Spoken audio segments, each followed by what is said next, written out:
Hello everyone. Today we're going to discuss about a very interesting topic that has been in the news for quite some time.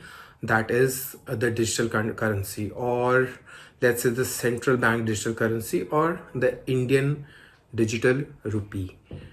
Now let's understand what Indian digital rupee or the central bank digital rupee basically means.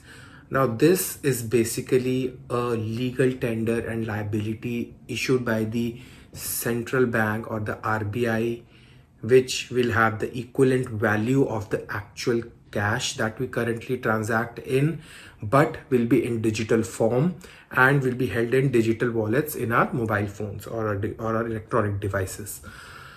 Now the next question comes, we are already using something like that in the real world scenarios. Obviously that's the UPI. So how is this different from the UPI?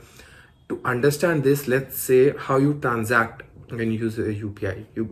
We go to a shopkeeper, we buy a commodity, we scan the QR and obviously pay through different payment gateways like Bheem, PhonePe, Paytm, Google Pay, right? Once you scan and complete the transaction, you get a debit message and obviously the shopkeeper gets the credit message. But do you think the amount actually gets transferred to his account in real time? No. The amount only reflects at that person's and your person's account. In the real world scenario, it never gets credited or debited. Why? Because there are so many transactions happening at the same time all over the country. It is not feasible for banks to transact and exchange money between themselves for every transaction every second, right? Now I'd use the word banks. This is the big differentiator that will come between UPI and the digital rupee scenario. Obviously I'll explain it further later, but then the next question arises is, when does this settle? Now there's a particular date of the month when these settlements are done. So let's say you have a bank A who needs to send 150 crores to bank B, but there's bank B who has to send 50 crores to worth of settlement to bank A over a period of 1 month. Now what will happen is, at that particular day of settlement, they'll calculate their settlements, and obviously since this bank had to give 150, this has to give 50, so this bank will only give 100 to bank A and the settlement is completed, right? That is why you will see, since the intermediary banks are involved in UPI transactions, sometimes our payments fail, sometimes the processing time takes too long, sometimes they even get reverted, and yeah, obviously most of the times the hit rate is good and the transaction is done. But still, because of the intermediary step, UPI is less efficient than digital currency. Why? Now the digital currency, as I've already explained before, will be a tokenized system much like cryptocurrency, but it will be held in digital form in digital wallets.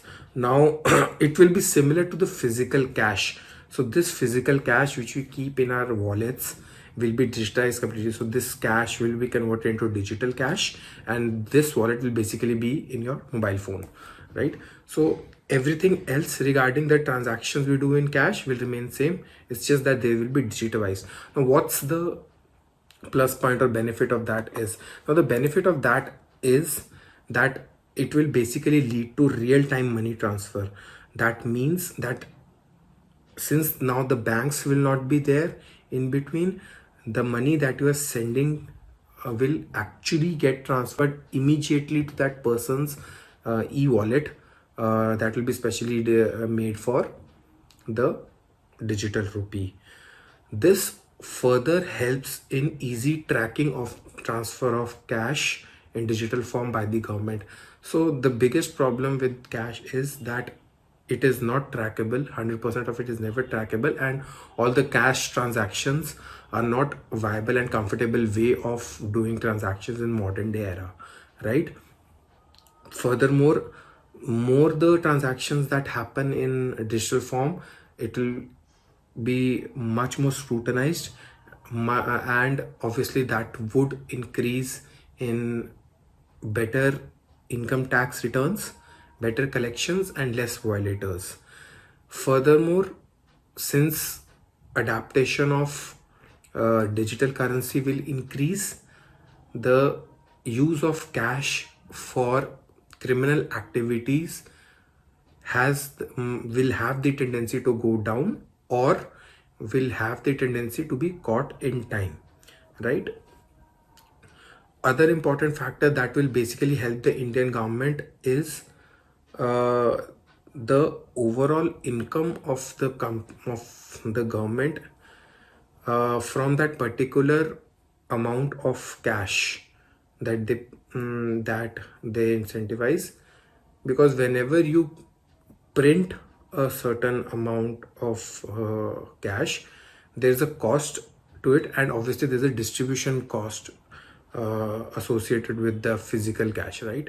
So the value of that particular cash is not actually what it is for the government, because they have to print it and they also have to distribute it in the market, right? So this is a very other important aspect that will be catered if we transact to digital currency.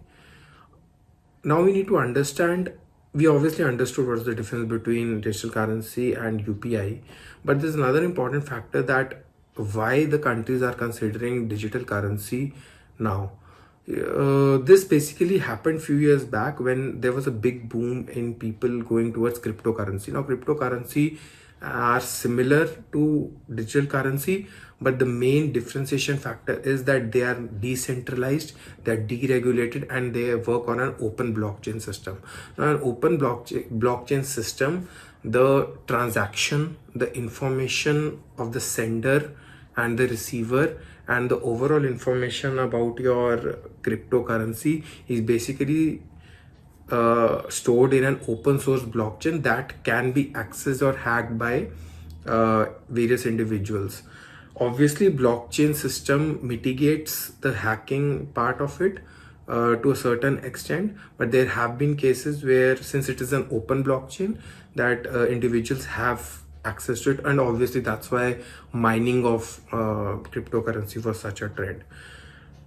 Now for a big economy like India, or for any other country, to simply give its economic structure to such a volatile blockchain phenomena is very difficult, right? You cannot hold a country's economy on such a volatile structure system. So the government of India decided that we will create our own privatized blockchain system that will be centralized, that will be regulated by us, that way the security of that particular currency will be in our control. Furthermore, they have also said that the details related to the currency you hold, the transaction details, and the sender and receiver's detail will be between three parties only, that is the RBI, the sender, and the receiver. So that again solves the problem of privacy and security of your money, since your cash equivalent digital currency is in your e-wallet, right? Another important factor that needs to be considered is that there will be no need of creating new bank accounts for having digital currency in your e-wallets, right? So in UPI you have to create new accounts with PhonePe, Google Pay, Paytm, right? But with the e-wallets, there will be no need of creating new accounts. It will be directly under the control of RBI, and you will be simply storing your e-currency in those wallets. Furthermore, if the government is able to operationalize those e-wallets in offline mode, that will be another game changer, because not all places have proper internet even today in India, and obviously UPI transactions don't work without that in most of the scenarios. And if the government is able to do that people can use it in offline mode, that will be another game changer, right? Also,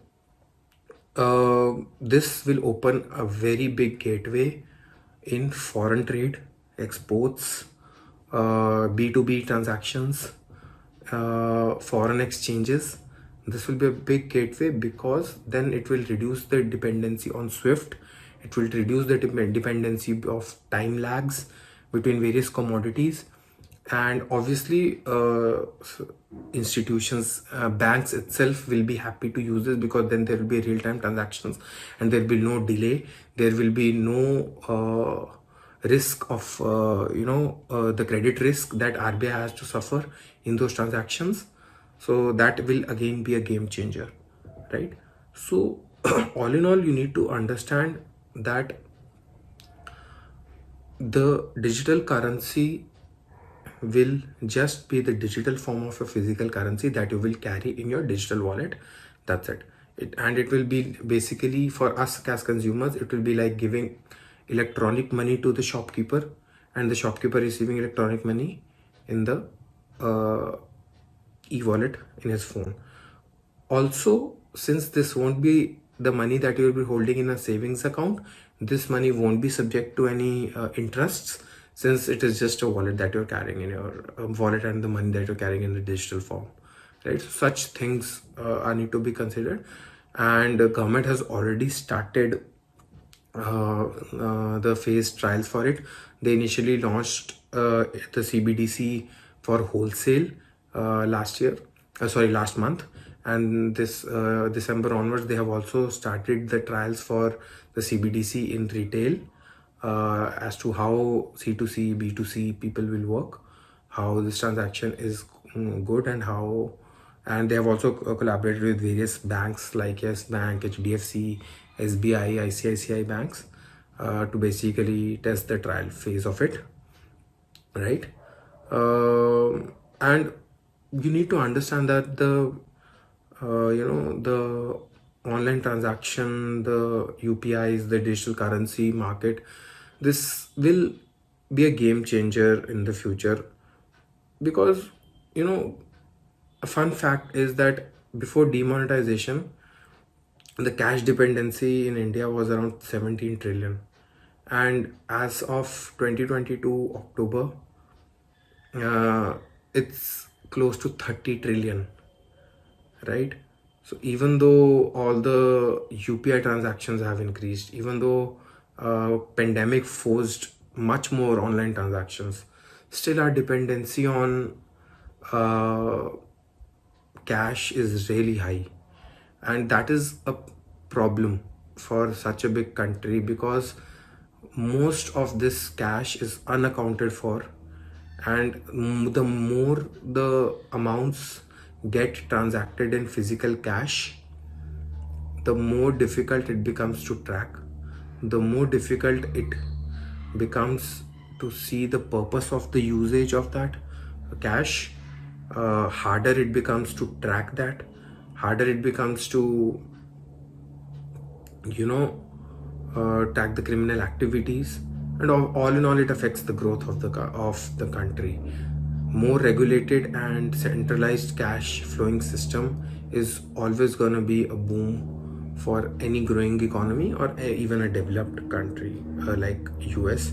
And many countries are still they are also seeing and trying to implement their own system of digital currency, and obviously it's a race that India might just win. Yeah, so I hope it was a good topic of discussion for us, and it will help you to understand what's currently happening in the economic world. And in between all the marketing topics and the economic topics, I'll try to bring you such topics as well, right? These are interesting topics to discuss. Okay, take care, bye.